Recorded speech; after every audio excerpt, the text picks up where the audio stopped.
Ang kasiglahan ni Derek ay humantong sa pagiging agresibo. Kailangan mong umusad. Gumawa ng aksyon. Tignan niyo ako.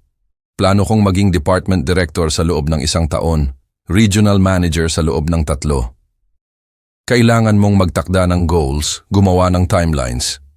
Tumango si Nancy ng may paghihikayat. Talagang goal-oriented si Derek. Mahalaga ang mga goals, sang-ayon ko. Kahit minsan, ang pinakamahalaga ay hindi halata sa mga tagalabas. Hindi naintindihan ni Derek ang implikasyon. Eksakto. Kaya kailangan mong ilabas ang sarili mo. Network, makipagkita sa mga tao. Ipaalam sa kanila na available ka. Maaari kitang ipakilala sa ilang contacts kung gusto mo. Baka sa mga entry-level positions. Wala namang masyadong demanding. Entry-level positions para sa akin. Ang irony ay sobrang kapal. Maaari ko na itong ihain para sa dessert. Napakabait mo naman, sabi ko. Ito ay tungkol sa giving back. Alam mo na, pagtulong sa mga hindi gaanong mapalad. Ang boses ni Derek ay tumutulo sa magnanimity. Ang mga matagumpay na tao ay may responsibilidad na iangat ang iba. Ngumiti si Nancy sa kanya. Kita mo pa, talagang may malasakit si Derek sa tao. Ay, alam ko, sabi ko. Uminom ako ng tubig. Ang iyong habag ay lubos na nakikita. Ngumiti si Derek sa kanyang inakala na papuri. Hindi naman po tungkol sa pera sa akin, Ginoong Diaz. Huwag po kayong magkakamali. Ang 300,000 kada buwan na sweldo ay maganda, pero tungkol ito sa paggawa ng pagbabago. Pagtatayo ng isang bagay na makabuluhan, 6 na figura. Sinabi niya ito na parang nag-aanunsyo siya ng lunas para sa cancer. Pagtatayo ng isang bagay na makabuluhan, inulit ko, tulad ng pagtatayo ng PhilTech mismo. Aba, syempre, pero iba yon. Nagkataon lang na swerte ang mga founder noong araw siguro. Right place, right time. Ang tunay na innovation ay nangyayari ngayon sa mga taong tulad ko na nagtutulak ng hangganan. Swerte.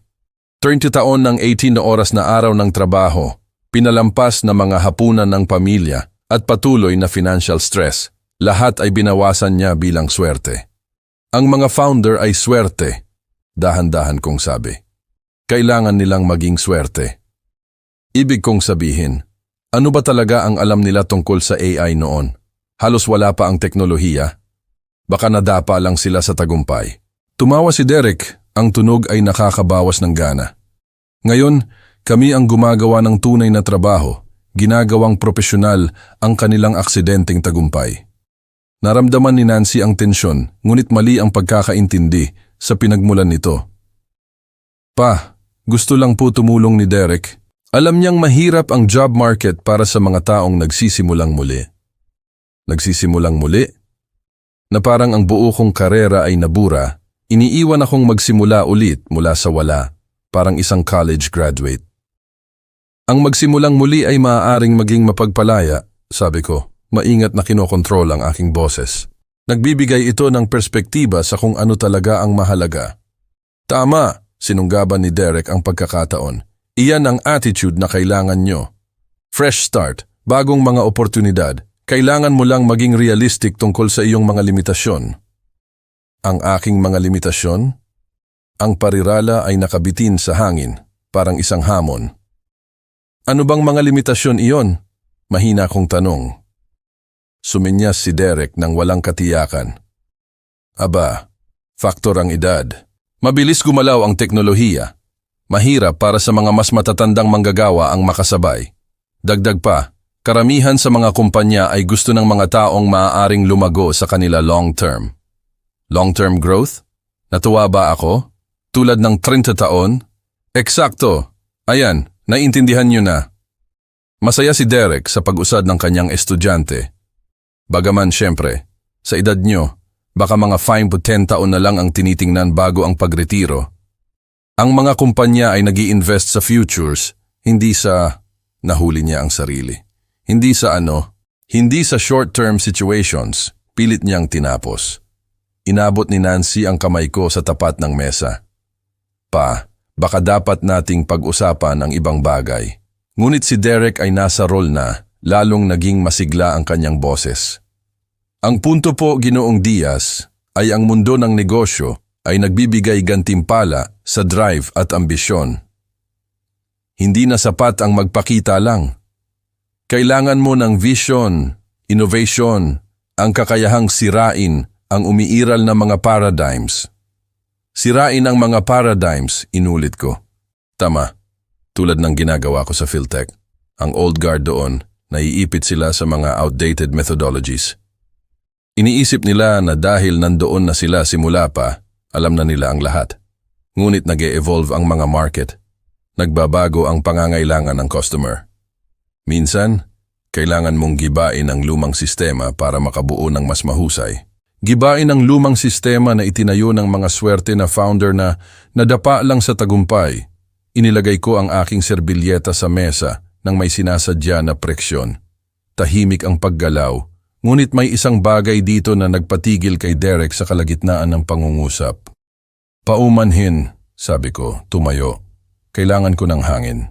Pa, ang boses ni Nancy ay nagpakita ng tunay na pag-aalala. Ayos ka lang? Pagod lang. Sagot ko. Inilabas ang aking wallet. Inilagay ko ang 1,500 sa mesa, sapat upang bayaran ang aking sopas at sandwich, kasama na ang tip. Ito ang para sa parte ko. Bahagyang lumaki ang mata ni Derek sa pera. Ginoong Diaz, hindi niyo po kailangan... Igi-insist ko, sabi ko. Inayos ko ang aking jacket. Salamat sa hapunan at sa career advice. Bahagyang tumayo si Nancy mula sa kanyang upuan. Pa, huwag ka pong umalis. Hindi po ibig sabihin ni Derek. Eksakto ang ibig sabihin ni Derek sa lahat ng sinabi niya. Tumingin ako ng diretsyo sa mapapangasawa ng aking anak at narinig ko ang bawat salita. Ang biyahe mula sa Makati patungo sa aking bahay sa isang tahimik na subdivision ng Ayala, Alabang ay nagbigay sa akin ng 45 minuto upang iproseso ang nangyari. Ang mga salita ni Derek ay umalingaw-ngaw sa aking isip sa bawat mile. Swerte na founder, dead weight, nagsisimulang muli sa edad mo. Pagdating ko sa aking driveway, ang inisyal na galit ay nagkristal sa isang bagay na mas mapanganib. Malamig, kinakalkula na layunin. Binuksan ko ang harapang pinto at dumiretso sa aking study. Ang silid na ito ang aking santuwaryo, maingat na inayos upang ikwento ang tunay na istorya ng aking buhay, ang istorya na hindi alam ni Derek Santos na umiiral. Ang mga pader ay napuno ng naka-frame na mga larawan at mga parangal na itinago ko sa mga kaswal na bisita. Ang incorporation papers ng PhilTech mula 1995, pirmado ni na Walter Gomez at ng sarili ko. Mga larawan mula sa aming unang matagumpay na product launch. Mga parangal sa pagkilala ng industriya na sumasaklaw sa 3 dekada. Ang artikulo sa Business World mula 2018 na tumawag sa akin na The Quiet Revolutionary of AI Innovation. Lumubog ako sa aking leather chair at tinitigan ang litrato sa aking mesa.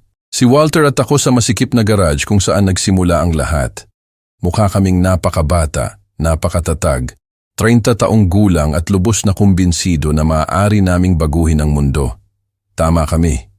Kinuha ko ang aking telepono at dinayal ang numero ni Walter. Sinagot niya sa pangalawang ring, tulad ng dati. Carding, kumusta ang hapunan kasama ang magiging manugang mo? Naliwanagan, maingat kong sabi. Kumusta ang mga bagay sa kumpanya? Katulad ng dati kapag wala ka rito. Gulo at kalituhan. Ang tawa ni Walter ay mainit. Seryoso, maayos ang takbo ng lahat. Maganda ang quarterly reports. Kailan ka babalik mula sa retirement experiment na ito? Nag-e-enjoy pa rin ako sa pahinga, matandang kaibigan. Aba, i-enjoy mo habang kaya mo pa. Si Derek Santos sa sales ay gumagawa ng ingay tungkol sa paghahanap ng mas maraming responsibilidad. Ambisyoso ang bata. Derek Santos, humigpit ang hawak ko sa telepono. Kilala mo siya? Senior Sales Manager. 3 taon na siya sa amin. Mayroon siyang disenteng mga ideya, pero mayroon siyang gutom na tingin na kinakabahan ako. Patuloy siyang nagkukwento tungkol sa pagmo-modernize ng aming approach at pagsira sa outdated paradigms. Pagsira sa outdated paradigms. Ang parehong parirala na ginamit niya 1 oras ang nakalipas. Anong klaseng disruption? Tanong ko. Ay, ang karaniwan na bagong sibol na bagay. Iniisip niya na magiging mas efficient ang kumpanya kung walang gaanong legacy thinking. Gusto niyang muling iistruktura ang mga departamento, magdala ng fresh talent. Kahapon, nagmungkahi siya na baka masyado tayong nagdadala ng senior deadweight. Senior deadweight, ayan na naman. Sa hapunan bago ang kasal. Tinawag ako ng aking magiging manugang si Derek, na walang trabahong lolo. Parang sinampal niya ako, sa harap ng kanyang boss at mga kasamahan. Ang hiya, ang kahihiyan na naramdaman ko. Para bang nasira ang dangal ko. Ako ang taong nagretiro. Pero nagbigay daan sa kanyang karera, nagbayad sa lahat ng kailangan. Pero para sa kanya, ako ay deadweight lang, isang taong walang alam. Ang kawalan ng utang na loob, mas masakit pa. Tumayo ako at umalis, pero may lihim ako. Hindi niya alam na ang matandang walang pera na ininsulto niya. Ako ang co-founder ng Philtech Innovations. Ang kumpanya niya, hawak ko ang kanyang buong karera. Ito ang aking trump card. Nais niyang sirain ang aking dangal. Ngayon, oras na para ako ang magturo. Hindi ito tungkol sa pera. Ito ay tungkol sa respeto. Isang leksyon, hindi niya malilimutan. Panoorin ang kwentong ito. Kung paano ko binawi ang aking dangal. Kung nakaranas ka na ng ganitong pagtrato, i-like at i-share. At kwentuhan mo ako sa comment section. Saan ka nanonood? Humigit kumulang 4 na buwan bago ang kasal, inakay kami ng waiter sa isang pribadong mesa sa The Old Manila ng The Pen. Pinanood ko si Derek Santos, ang mapapangasawa ng anak kong si Nancy, na inayos ang kanyang kurbata bago umupo. Nakangiti si Nancy sa aming dalawa. Kumikinang ang kanyang singsing sa soft lighting ng elegante at mamahaling restaurant. Kaya Ginoong Diaz, simula ni Derek, hindi na hinintay dumating ang inumin namin. Sabi ni Nancy, kayo raw po ay nasa pagitan ng mga oportunidad ngayon. Napakurap ako. Nasa pagitan ng mga oportunidad, ang pariralang iyon ay nakabitin sa hangin, parang mamahaling pabango na masyadong matapang, hindi kinakailangan. Ako ay nagretiro na, simple kong sagot, habang inilalatag ang aking serbilyeta. Lalong lumawak ang ngiti ni Derek, iyong ngiting hindi umaabot sa kanyang mga mata. Tama po, syempre. Ako po ay nagtatrabaho sa Philtech Innovations, isa sa nangungunang kumpanya sa AI Solutions dito sa Metro Manila. Ako po ang Senior Manager ng Corporate Sales. Mukhang kahanga-hanga iyan, pinanatili kong walang emosyon ang aking boses. Gaano ka nakatagal diyan? 3 taon na po. Tinaasan ko ang benta ng departamento namin ng 40%. Sumandal si Derek, malinaw na umaasa ng paghanga. Anong larangan po ang pinagdaanan niyo, Ginoong Diaz? Wala namang espesyal, anak, sabi ko. Negosyo lang. Hinawakan ni Nancy ang braso ni Derek. Masyado lang pong mapagpakumbaba si Papa. Lagi niyang sinasabi iyan. Tumango si Derek, parang alam na alam ang sitwasyon. Naiintindihan ko. Ang mahalaga po, syempre, ay ang manatiling malusog sa edad niyo, hindi ba? Manatiling abala sa mga hobbies. Bahagyang humigpit ang hawak ko sa baso ng tubig. Sa edad niyo. Ang pagmamataas ay tumulo mula sa kanyang mga salita, parang pulot na umaagos mula sa basag na garapon. Pinananatili ako ng mga hobbies na abala, sang-ayon ko. Dumating ang waiter, handa ang ballpen. Nag-order si Derek ng pan-seared wagyu na may truffle pasta. Ang pinili ni Nancy ay herbed roasted chicken. Sandali akong tumingin sa menu. Kukunin ko na lang ang soup and sandwich combo, salamat. Bahagyang umangat ang kilay ni Derek. Ang soup special? Sigurado ka ba? Tanong ni Nancy, na mula ang pisngi. Ito ay dapat na selebrasyon. Derek, ayos lang, sabi ko. Gusto lang ni Papa ng simpleng pagkain. Siyempre. Iwinagayway ni Derek ang kanyang kamay ng may pagwawalang bahala. Iba-iba ang budget ng bawat isa. Lubos ko pong naiintindihan iyan. Ang salitang budget ay tumama ng parang sampal. Naiintindihan niya, ha? Ang middle manager na ito na 34 taong gulang ay naiintindihan ang aking sitwasyong pinansyal base sa soup order ko. Kwentuhan mo ako tungkol sa PhilTech, sabi ko. Inilalayo ang usapan sa aking kunwari kahirapan. Anong klaseng AI solutions? Makikita ang pag-umbok ng dibdib ni Derek. Mga cutting-edge na bagay po. Machine learning algorithms para sa corporate efficiency. Predictive analytics, automated decision trees. Pinibenta namin kung paano magpatakbo ng negosyo ang mga kumpanya. Kagiliw-giliw. Matagal na ang kumpanya, mga 30 taon, pero talagang sumikat lang sila nitong nakaraang dekada. Bago iyon, baka isa lang silang garage startup, alam mo na. Ngayon, kumikita na kami ng seryosong revenue. Hiniwa ni Derek ang kanyang wagyu ng may operasyon na preksyon. Ang totoo po, nasa landas ako para maging department director, baka pati regional manager pagkatapos niyan. Ngumiti si Nancy ng may pagmamalaki. Talagang masikap si Derek. Minsan, umaabot siya ng 60 oras na trabaho sa loob ng isang linggo. 60 oras? Tinaasan ko ng kilay. Iyan ay dedikasyon. Ang tagumpay ay nangangailangan ng sakripisyo, Ginoong Diaz, pahayag ni Derek. Iyan ang isang bagay na naiintindihan ng henerasyon ko. Nang tono ni Derek ay nagpapahiwatig na ang henerasyon ko ay walang gaanong alam. Mabilis gumalaw ang mundo ng negosyo ngayon. Kailangan mong mag-adapt o mapag-iiwanan ka. Kumuha ako ng isang kutsara ng sopas. Nakakagulat, masarap ang tomato bisque. Ang pagbabago ay maaaring maging mahirap. Eksakto, sagot ni Derek. Kaya ako ay nananatiling current sa mga industry trends. Umuuwi ako sa mga seminar at nagne-network palagi. Hindi sapat na mamasyal ka na lang sa buhay. Sumenya si Derek gamit ang kanyang tinidor. Ang mga tao sa edad nyo, walang personalan po. Minsan ay naiipit sa lumang mga gawi. Iba na ang mundo ngayon. Bahagyang gumalaw si Nancy dahil sa pagkabalisa. Ang ibig sabihin lang po ni Derek ay nagbago na ang mga bagay-bagay mula noong panahon ni Papa. Tama, tugon ni Derek. Evolusyon.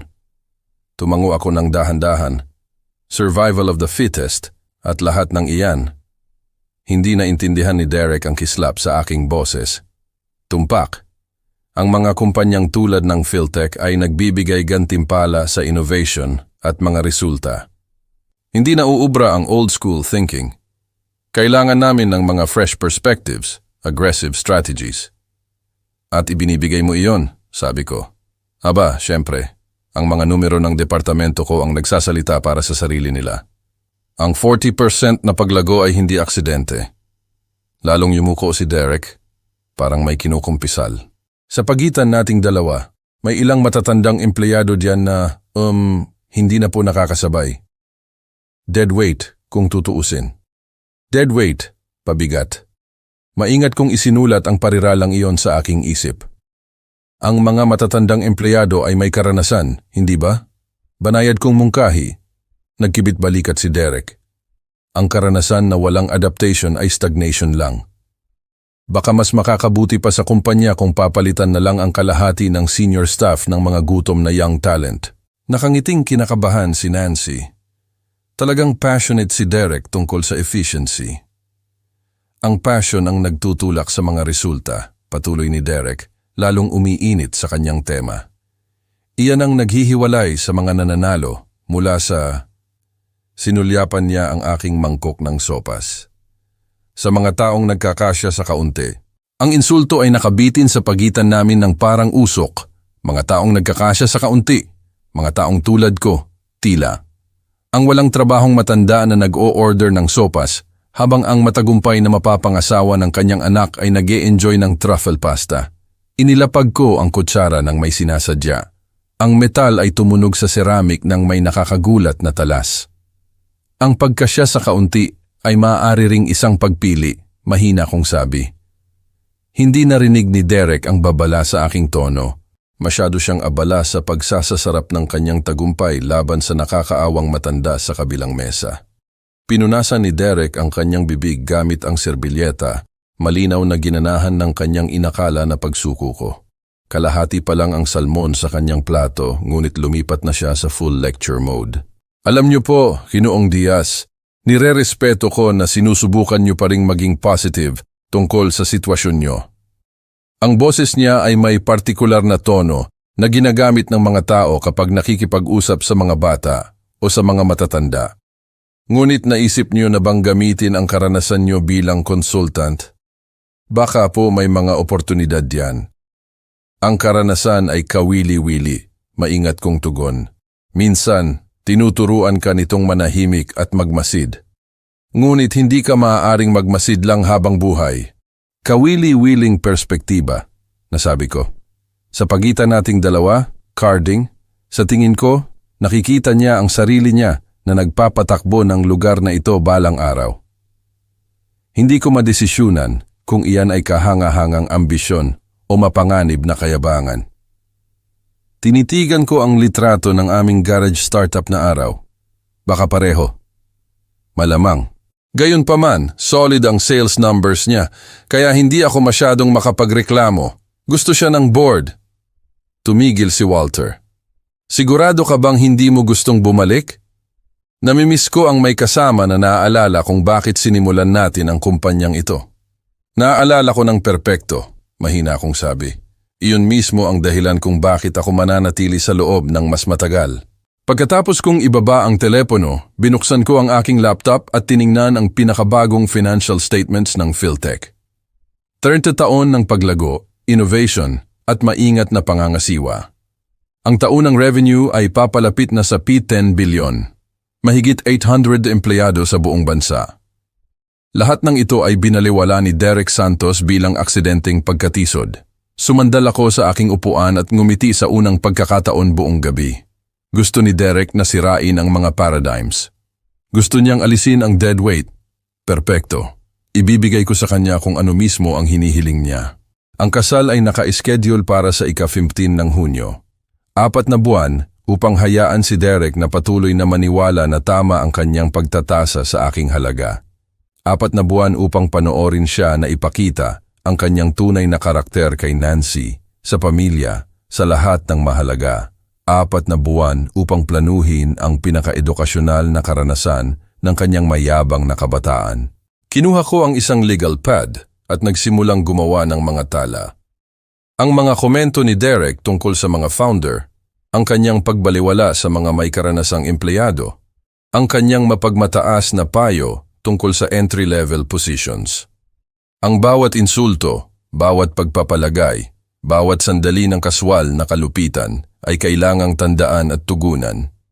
Gusto ng lalaki na gibain ang lumang sistema at magtayo ng mas mahusay. Mahusay. Hahayaan ko siyang subukan.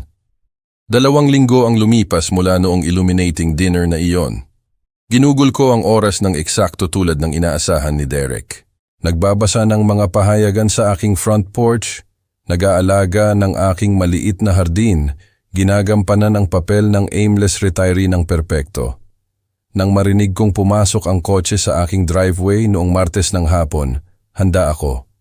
Sa bintana ng aking sala, pinanood ko si Derek na lumabas mula sa kanyang BMW, inaayos ang kanyang mamahaling suit jacket. Si Nancy ay tumakbo sa aking hagdanan nang may halatang kasabikan, hawak ang tanging maaaring mga imbitasyon sa kasal. Pa! Halos sumabog siya sa pinto ko. Mayroon kaming kahangahangang ipapakita sa iyo. Mas mabagal na sumunod si Derek. Ang kanyang mga mata ay nag-iskan na sa aking simpleng tahanan ng may pamilyar na ekspresyon ng magalang na pagkabigo. Ang mga kasangkapan ay komportable, ngunit hindi mamahalin. Ang mga dekorasyon ay may taste, ngunit hindi kahanga-hanga. Perpekto para mapanatili ang aking maingat na ginawang imahe. Ginoong Diaz, ang pakikipagkamay ni Derek ay matatag, ngunit maikli. Sana ay hindi namin inistorbo ang mga aktibidad niyo sa hapon. Afternoon activities, na para bang ginugol ko ang aking mga araw sa panonood ng telebisyon at pagtulog. Hindi naman, masayang sagot ko. Anong nagdala sa inyo rito? Inilabas ni Nancy ang isang eleganteng cream envelope na may mga palamuti na marahil ay mas mahal pa kaysa sa aking buwanang grocery budget. Ang opisyal na imbitasyon sa kasal. Kayo ang unang nakakita nito. Maingat ko itong binuksan, hinahangaan ang calligraphy at ang makapal na cardstock. Napakaganda nito, anak. Ika-15 ng Hunyo, Lakeshore Country Club. Napaka-elegante. Si Derek ang pumili ng venue, sabi ni Nancy nang may pagmamalaki. Doon po ginaganap ang lahat ng mahahalagang PhilTech events. Bahagyang umumbok si Derek. Mahalaga ang location para sa mga okasyon na tulad nito. Darating po ang aking boss kasama ang ilang board members. Gusto ko ng lugar na sumasalamin. Sumenyas siya ng walang katiyakan sa aking sala. Sa professional standards, mukhang kahanga-hanga, sabi ko. Inilapag ang imbitasyon sa aking coffee table. Siguro dapat ko nang simulan ang pag-iisip tungkol sa isusuot ko. Ito ang sandali ni Derek at sinunggaban niya ito ng may kasabikan. Sa totoo lang po, Ginoong Diaz, iyan ang isang bagay na gusto kong talakayin. Ang kanyang tono ay lumipat sa inakala niyang tactful concern. Ang aking boss po ay dadalo sa kasal, si Tito Walter Gomez. Napaka-impluensyal na tao sa aming industriya. Baka dapat po kayong magdamit. Paano ko ba ito sasabihin? Mas presentable kaysa sa karaniwan. Pinagbawalan siya ni Nancy ng tingin, ngunit si Derek ay nakatuon sa kanyang misyon na pagbutihin ang hitsura ng kanyang magiging biyenan. Mayroon akong perpektong magandang suit, banayad kong sabi. Sigurado ako, ang mga mata ni Derek ay tumingin sa aking kaswal na slacks at cardigan. Umaasa si Tito Walter ng isang tiyak na antas ng sophistication mula sa mga pamilya ng kanyang mga empleyado. Ang first impressions ay napakalaking mahalaga sa negosyo. Umaasa si Walter ng sophistication. Kung alam lang ni Derek na sina Walter at ako ay naghahati ng pizza at nagtatrabaho ng 20 oras na araw, nang ang sophistication ay nangangahulugang pag-alala na magsuot ng magkatugmang medyas. Huwag kang mag-alala, anak, sagot ko nang may inasahan kong nakakapanatag na pagiging simple. Alam ko kung paano hawakan ng mga boss. Ang ekspresyon ni Derek ay nagpapahiwatig na lubos siyang nagdududa sa pag-angkin na ito. Si Tito Walter Gomez po ay napaka-impluensyal na tao sa aming industriya, Ginoong Diaz. Itinayo niya ang PhilTech mula sa wala hanggang maging isang pangunahing korporasyon. Ang mga lalaking tulad niya ay napapansin ng lahat. Kung paano ka magdamit, kung paano ka magsalita, kung paano ka magdala ng sarili mo.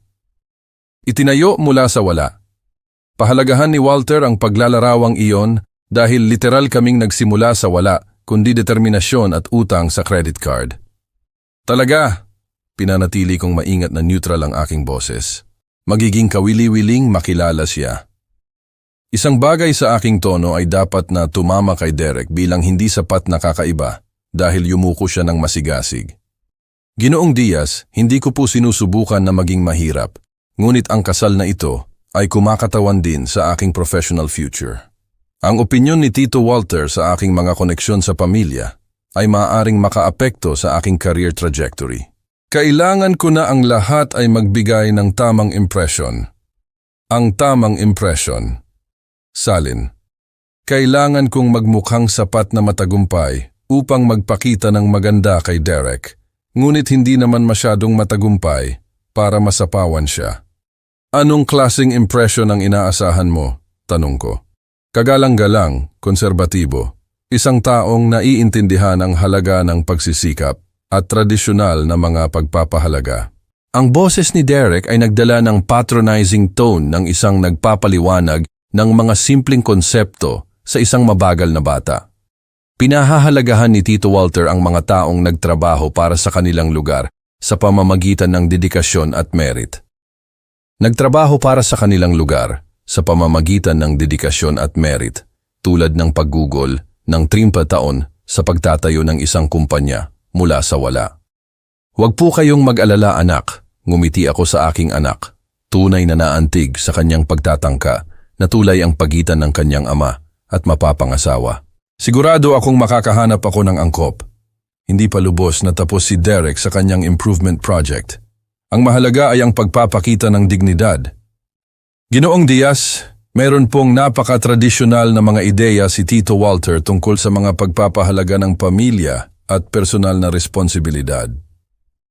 Naniniwala siya na dapat ipakita ng mga tao ang kanilang sarili ng may pagmamalaki, anuman ang kanilang kalagayan.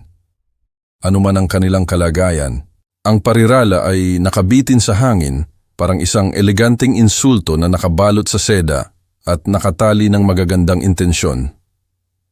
Lubos kong naiintindihan, sabi ko. Ang personal na presentation ay nagpapahiwatig ng maraming bagay tungkol sa karakter. Eksakto, sumigla si Derek. Natuwa na ang kanyang leksyon ay nasipsip. Mas mahalaga ang karakter kaysa sa bank account sa mga lalaking tulad ni Tito Walter. Nakikita niya ang authentic quality mula sa kabilang silid. Authentic quality, tiyak na nakita ito ni Walter. Nakilala namin ito sa isa't isa sa loob ng 30 taon.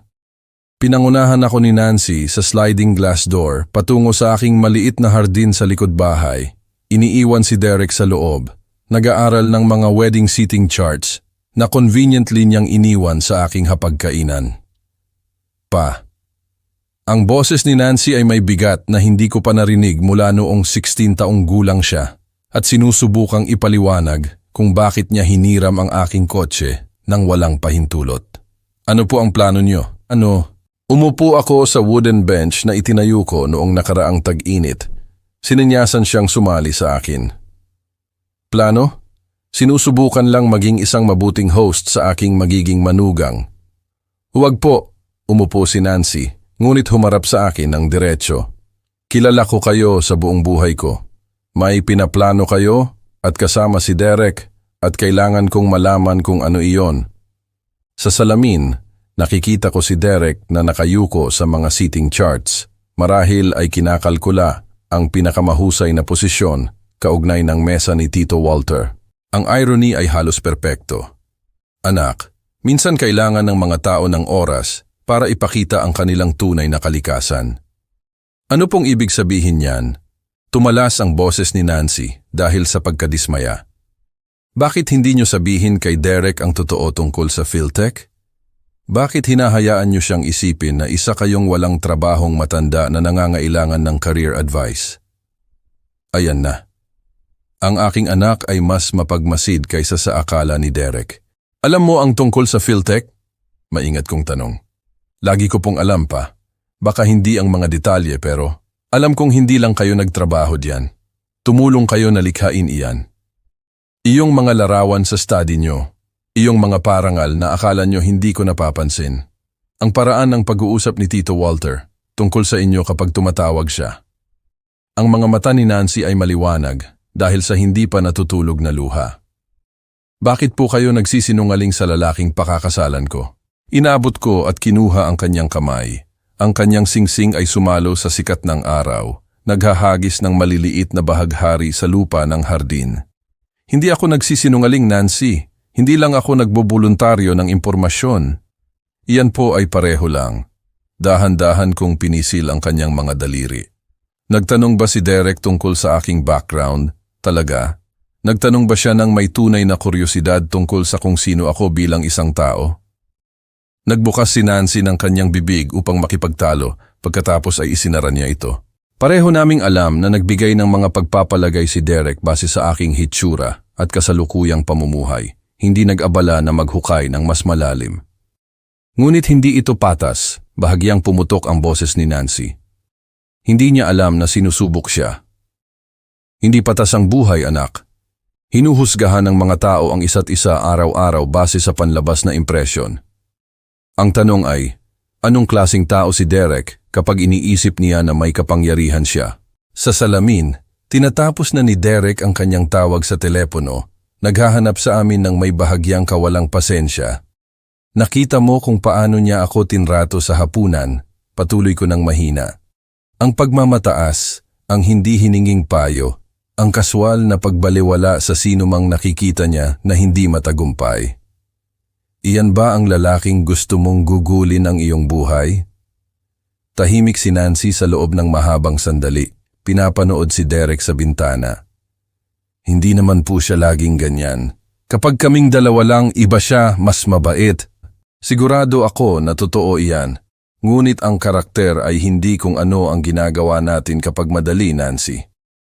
Ito ay kung ano ang ginagawa natin kapag iniisip natin na walang mahalagang nanonood. Kaya, naghahanda kayo ng isang uri ng leksyon para sa kanya? Ang boses ni Nancy ay pinagsama ang pag-aalala at nag-aatubiling kuryosidad. Ano po ang mangyayari sa kasal kapag nalaman niya? Ngumiti ako. Nararamdaman ang pamilyar na kasiyahan ng isang mahusay na binalak na plano. Matututunan niya na ang mga pagpapalagay ay maaaring maging mapanganib. Na ang pagtrato sa mga tao ng may respeto ay hindi tungkol sa kanilang bank balance o job title. Na ang kabaitan ay hindi dapat conditional sa katayuan sa lipunan. At kung hindi siya matuto, kung siya ay magalit o mapahiya, kung gayon malalaman mo kung sino talaga ang pinapakasalan mo. Humarap ako upang tumingin ng diretso sa aking anak. Nancy, hindi ko sinusubukan na sirain ang iyong kaligayahan. Sinusubukan kong protektahan iyan. Mas mahusay na makita ang kanyang tunay na karakter ngayon kaysa matuklasan ito 5 taon sa kasal. Ang mga buwan sa pagitan ng Marso at Hunyo ay lumipas sa isang maingat na inayos na sayaw ng paghahanda. Habang ipinagpatuloy ni Derek ang kanyang mapagmataas na pagbisita at pinanatili ni Nancy ang aming napagkasunduang katahimikan, maingat kong inayos ang bawat detalye ng pinaka-edukasyonal na regalo sa kasal ng kabataan ni Derek. 3 araw bago ang kasal, tumayo ako sa Armando's Custom Tailoring sa Greenbelt. Nag-aaral ng aking sarili sa salamin. Ang charcoal gray suit ay walang kamali-mali ang pagkakagawa, ngunit sinasadya na understated. Sapat na mahal upang mag-utos ng respeto, sapat na konserbatibo upang maiwasan ang hinala. Ang fit ay perpekto, Ginoong Diaz, sabi ni Armando, inaay. O sang mga balikat ng jacket ng may kasanayan. Ang suite na ito ay magbibigay diin sa inyong dignidad nang hindi sumisigaw tungkol sa presyo. Iyan mismo ang punto, sagot ko. Hinahangaan kung paano sinasalo ng banayad na pinstripes ang ilaw. Ang mahalaga ay ang pagsasabi nito ng tamang mga bagay ng walang salita. 2 araw bago ang kasal, binisita ko ang Cartwright & Associates Jewelry Store sa Makati. Ang sales associate, isang matalas na babae sa kanyang 40s, ay nagkalat ng ilang options sa itim na velvet. Ang mga Philtech logo cufflinks na ito ay medyo kapansin-pansin, sabi niya. Hawak ang isang pares ng platinum pieces na may natatanging diamond chip T ng kumpanya. Siyempre, custom ordered. Isang maliit na commemorative piece, sabi ko. Isinasabit ang mga ito sa aking shirt cuffs. Sinabihan nila ang ilaw ng tindahan ng maganda, sapat na banayad upang lumitaw na understated, sapat na natatangi upang makilala agad ni Walter. 1 araw bago ang kasal, nakipagkita ako kay Attorney Jonathan Reyes, ang aking private banker sa First National Bank. Ang kanyang corner office ay nakatanaw sa Manila Bay. Isang malaking halaga para sa isang regalo sa kasal, tinaasan ng kilay ni Jonathan habang sinusuri niya ang mga transfer documents. Lubos ba kayong sigurado tungkol sa figure na ito, Carding? Ito ay isang napaka-espesyal na okasyon. Sagot ko, nilagdaan ang authorization ng may sinasadya na mga stroke. Ang aking anak ay nararapat sa pinakamahusay na regalo sa kasal na posible. Ang 25,000 ay tiyak na mapagbigay kahit sa inyong mga pamantayan. Ang certified check, sabi ko, gusto kong malinaw na nakikita ang halaga kapag ito ay iniharap. Ang Drake Hotel's marble lobby ay kumikinang sa ilalim ng mga crystal chandeliers habang naglalakad ako sa mga pinto. Ang rehearsal ay nakatakda sa maliit na kapilya ng hotel. Isang masarap na espasyo na may mahogany pews at stained glass windows na nakatanaw sa Makati. Nandoon si Nancy malapit sa altar sa kanyang rehearsal dress. Nagliliwanag sa kabila ng tensyon na nababasa ko sa kanyang mga balikat. Nahuli niya ang aking mata at nagbigay ng isang nerbyosong ngiti, ang tingin ng isang taong nagtatago ng isang mahalagang sikreto. Lumabas si Derek mula sa isang kumpol ng kanyang mga kasamahan sa Philtech. Inaayos ang kanyang kurbata ng may paggalaw na self-important na nakilala ko. Ang kanyang boses ay dinala sa buong kapilya habang nakita niya ako. Lahat, gusto kong ipakilala sa inyo ang ama ni Nancy. Ang tono ni Derek ay nagtataglay ng pamilyar na pagmamataas na pinalakas ng presensya ng kanyang professional audience. Ito po si Ricardo Diaz, isang retiree na namumuhay ng modestly sa Alabang. Namumuhay ng modestly. Ang parirala ay nakabitin sa hangin, parang mamahaling insenso na nilayon upang itatag ang sosyal na hierarkiya para sa benepisyo ng kanyang mga kasamahan. Ikinagagalak ko kayong makilala, Ginoong Diaz, sabi ng isang babae sa isang mamahaling blazer. Sabi ni Derek, nag-e-enjoy po kayo sa retirement. Lubos, sagot ko, nakikipagkamay sa kanya. Bagaman ang retirement ay maaaring maging edukasyonal. Tumango ang mga kasamahan ni Derek ng magalang, ang kanilang interes ay humihina na. Sa kanilang mundo, ang mga retiree ay background noise. May simple pong panlasa si Papa, patuloy ni Derek. Ang kanyang boses ay nagdadala ng sapat na dami para marinig ng mga kalapit na bisita. Walang masama diyan, syempre. Iba't ibang henerasyon, iba't ibang inaasahan. Iba't ibang inaasahan. Naramdaman ko na bahagyang humigpit ang aking panga, ang unang lamat sa aking maingat na pinanatili na composure. Derek, mahina kong sabi. Mag-ingat sa mga paghuhusga, baka may sorpresang dalhin ng bukas. Tumawa siya, ang tunog ay nagdadala ng mas maraming kumpiyansa kaysa sa karunungan. Ginoong Diaz, hindi niyo po kailangang magleksyon sa akin tungkol sa tao. Nagbabasa ako ng karakter, ng propesyonal. Mahalaga iyan sa sales. Makikita natin. Ang dalawang salita ay nahulog sa pagitan namin ng parang bato sa malinis na tubig. Isang bagay sa aking tono ay nagpatigil kay Derek, ngunit nanonood ang kanyang mga kasamahan at ang pag-atras ay sisira sa kanyang maingat na ginawang imahe. Ang ibig kong sabihin ay, pinindot ni Derek, ang tagumpay ay nag-iiwan ng malinaw na mga indikasyon. Kung paano magdamit ang isang tao, kung saan sila nakatira, kung ano ang kanilang minamaneho. Ang mga bagay na ito ay nagpapakita ng mga prioridad at kakayahan.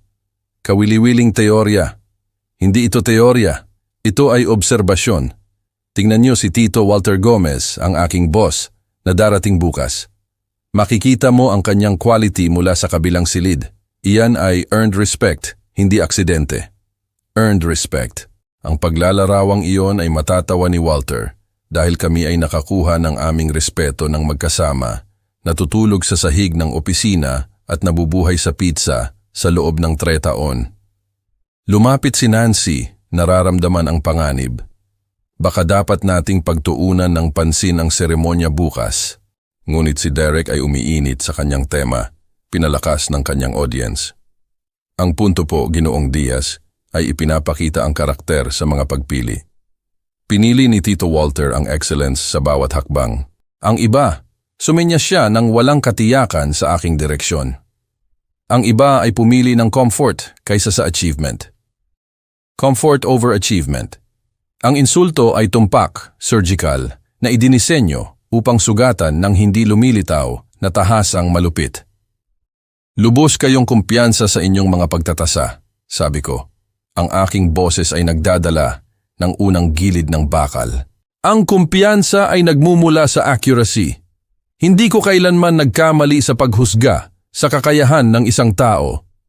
Ang ngiti ni Derek ay nagpapahiwatig na nanalo lang siya ng isang mahalagang punto.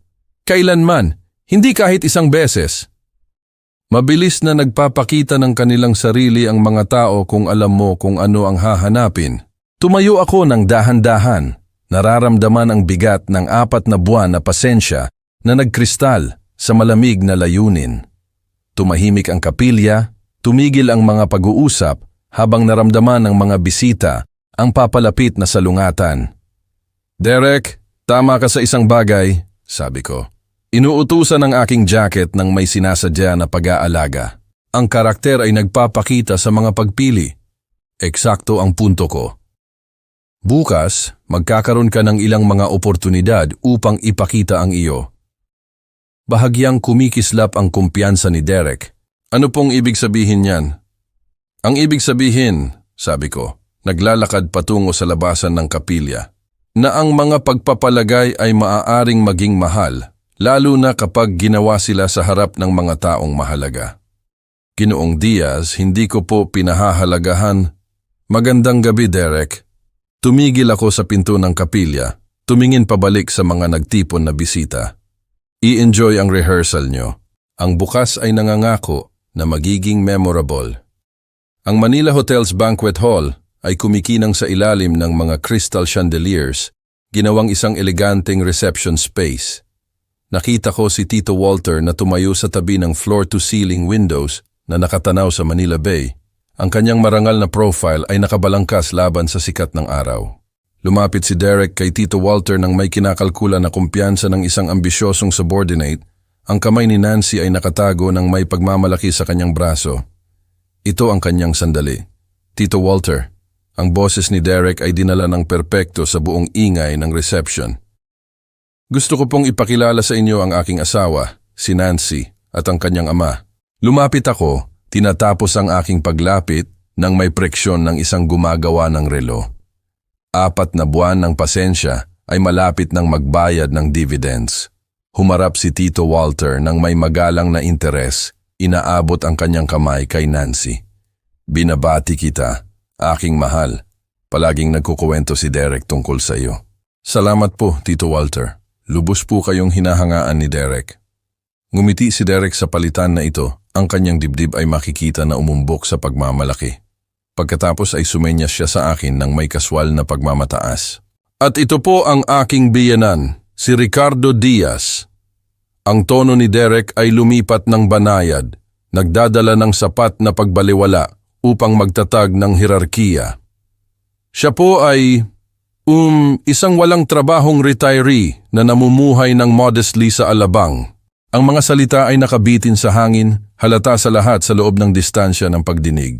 Humarap si Tito Walter sa akin ng dahan-dahan. Ang kanyang executive-trained composure ay dumulas ng sandali. Ang kanyang mga mata ay natagpuan ang aking mukha. Pagkatapos ay agad na bumaba sa aking cufflinks. Ang logo ng Philtech ay sumalo sa ilaw ng chandelier ng perpekto, platinum at diamonds na nagpapahiwatig ng 30 taon ng pakikipagtulungan. Carding, ang boses ni Walter ay nagdala ng tunay na gulat. Ricardo Diaz. Kumukurap si Derek, malinaw na hindi inaasahan ang antas na ito ng pagkilala. Kilala niyo po siya? Kilala siya? Bahagyang umangat ang boses ni Walter, kumukuha ng atensyon mula sa kalapit na mga pag-uusap. Carding, ano ba ang ginagawa mo rito? Dumadalo sa kasal ng aking anak. Kalmado kong sagot. Inaabot ang aking kamay. Masarap makita ka, Walter. Mukha kang maayos. Ang mukha ni Derek ay nag-ikot sa pagkalito, hinala at lumalagong alarma. Ginoong Gomez, sa tingin ko, baka may pagkakamali po. Ito po ay ama lang ni Nancy. Wala po siyang trabaho. Tinitigan ni Walter si Derek na para bang inanunsyo niya lang ang kanyang intensyon na maging isang profesional na circus performer. Walang trabaho, Derek? Ito si Ricardo Diaz, co-founder ng Philtech Innovations. Ang aking business partner sa loob ng 30 taon.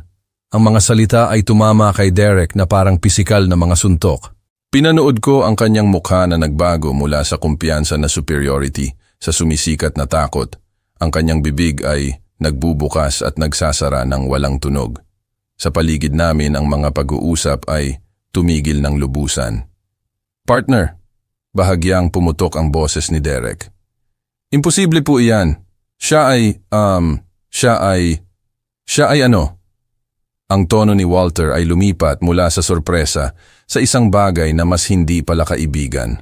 Siya ang taong nagtayo ng ating kumpanya mula sa wala. Siya ang genius na lumikha ng kalahati ng ating mga core technologies. Siya ang aking pinakamalapit na kaibigan at business colleague. Humarap si Derek upang titigan ako. Ang kanyang mukha ay maputla sa ilalim ng kanyang wedding tan. Ikaw po talaga. Ako ang co-founder at pangunahing shareholder ng Philtech Innovations, tahimik kong kinumpirma.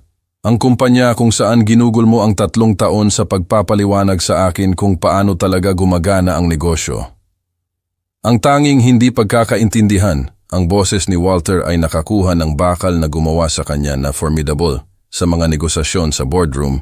ay kung paano matrato ng aking senior sales manager ang aking business partner na parang isang charity case sa loob ng 4 na buwan nang walang nagsasabi sa akin. Ang mukha ni Derek ay nagpunta mula sa wedding day glow sa surgical sweat pallor sa loob ng mas mababa sa 30 segundo. Hindi ko po alam. Sa wakas ay nasabi ni Derek, ang kanyang boses ay bahagya sa itaas ng bulong. Hindi niya po sinabi sa akin. Hindi dapat kailangang banggitin ng iyong ama, sagot ni Walter. Ang kanyang atensyon ay nakatuon kay Derek ng may laser intensity. Ang pangunahing paggalang ng tao ay hindi conditional sa job title o bank balance ng isang tao. Ito po ang kasal ko. Ang pagkakamali, malamig na sagot ni Walter, ay sa akin. Sa pag-promote ng isang taong naghuhusga sa tao sa kanilang hitsura sa halip na sa kanilang karakter. Ang mukha ni Derek ay umunlad mula sa maputla hanggang sa kulay abo, ang kanyang paghinga ay mababaw at mabilis. Mayroon pong dapat akong gawin, nagsumamo si Derek. Ang kanyang boses ay pumutok na parang isang binatilyo, isang paraan upang itama ito. Magpapaliwanag ako sa Human Resources sa Lunes ng umaga, sagot ni Walter, nang may preksyon ng isang may karanasang tagapagpatupad. At maaari ka ring magsimulang maghanap ng bagong trabaho. Walter, mahina kong sabi. Ang aking boses ay nagdala ng malinaw sa tahimik na banquet hall. Maghintay, bahagyang umangat ang kilay ni Walter, ngunit nanatili siyang tahimik, nagpapasalamat sa paghusga ng kanyang partner, tulad ng ginawa niya sa loob ng 3 dekada. Tiningnan ko si Derek. Nakikita hindi ang mayabang na binata na nagmataas sa akin sa loob ng ilang buwan, ngunit ang isang taong natuto lang ng pinakamahal na leksyon ng kanyang professional life. Ang kanyang mga kamay ay bahagyang nanginginig habang hinihintay niya ang aking hatol.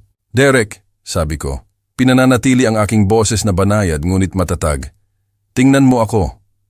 Inangat niya ang kanyang mga mata at nakita ko ang tunay na pagsisisi doon. Hindi lang takot para sa kanyang karera, kundi aktwal na pag-unawa sa kung ano ang mali na ginawa niya. Tinatanggap ko ang iyong paumanhin, patuloy ko, pinapanood ang kaluwagan na bumaha sa kanyang mga tampok. Ngunit mayroon akong isang kondisyon para sa aking pagpapatawad. Anuman, bulong ni Derek, talagang anuman. Huwag mong huhusgahan kailanman muli ang halaga ng isang tao sa laki ng kanilang paycheck o sa label sa kanilang mga damit. Ang karakter ay hindi sinusukat sa mga dollar signs at ang respeto ay hindi dapat nakadepende sa bank statements. Tumango si Derek ng masigla, ang luha ng kaluwagan at tunay na pagsisisi ay naghalo sa kanyang mga mata. Naiintindihan ko po, nangangako ako, natuto na ako ng leksyon. Humarap ako kay Walter. Walter, gumawa si Derek ng mga pagpapalagay base sa hindi kumpletong impormasyon. Nagawa na natin iyan sa iba't ibang punto sa ating mga karera. Bahagyang lumambot ang ekspresyon ni Walter. Hinihiling mo sa akin na palampasin ang 4 na buwan ng kawalang galang sa aking business partner? Hinihiling ko sa iyo na isaalang-alang na minsan ang pinakamahusay na mga leksyon ay nagmumula sa awa sa halip na sa parusa. Inilagay ko ang aking kamay sa balikat ni Derek. May magandang track record si Derek sa kumpanya. Ang kanyang sales numbers ay nagsasalita para sa sarili nila. Marahil ang karanasang ito ay gagawin siyang mas mahusay na manager, hindi lang mas maingat. Pinag-aralan ni Walter si Derek sa loob ng mahabang sandali. Sa wakas, tumango siya ng dahan-dahan. Derek, ang boses ni Walter ay nagdala ng formal na awtoridad, ngunit nawala ang matalas na gilid. Mananatili ka sa iyong posisyon, ngunit ikaw ay nasa probation sa loob ng 6 na buwan. Anumang pahiwatig ng mga attitude na inilarawan ni Carding at tanggal ka. Naiintindihan? Lubos, nasabi ni Derek, ang kanyang boses ay makapal sa pasasalamat at pagkapagod. Salamat po, Tito Walter. Salamat po sa inyong dalawa. Inabot ko ang aking kamay kay Derek at kinamayan niya ito nang may hawak ng isang taong nagtatak ng isang sagradong tipan. Maligayang pagdating sa pamilya, anak, mahina kong sabi. Subukan mong tandaan na ang lahat ay nararapat sa respeto hanggang sa patunayan nila ang iba. Gagawin ko po, nangako si Derek. Talagang gagawin ko, gabi na. Pero hindi ako mapakali. Ang mga salita ni Derek. Paulit-ulit sa aking isip, dead weight. Walang alam kong tama ako. Kailangan niya ng isang malaking leksyon. Ang aking retirement ay hindi pagtatapos. Ito ay isang pause. Ngayon, itutuloy ko na. Ang plano ko, 4 na buwan ng deception, 4 na buwan ng pasensya, si Nancy. Mahal ko ang anak ko, kaya ko ito ginagawa, ang cufflinks ko, ang check na 500,000, ang suit ko, handa na ang lahat. Bukas, makikita ni Derek kung ano ang nangyayari kapag hinuhusgahan mo ang isang tao dahil lang sa hitsura niya. Ang kasal. Iyan ang magiging classroom niya. Ang aking dangal. Babawiin ko. Abangan ang susunod na kabanata. Mananatili ka ba sa tahimik? O babawi ka?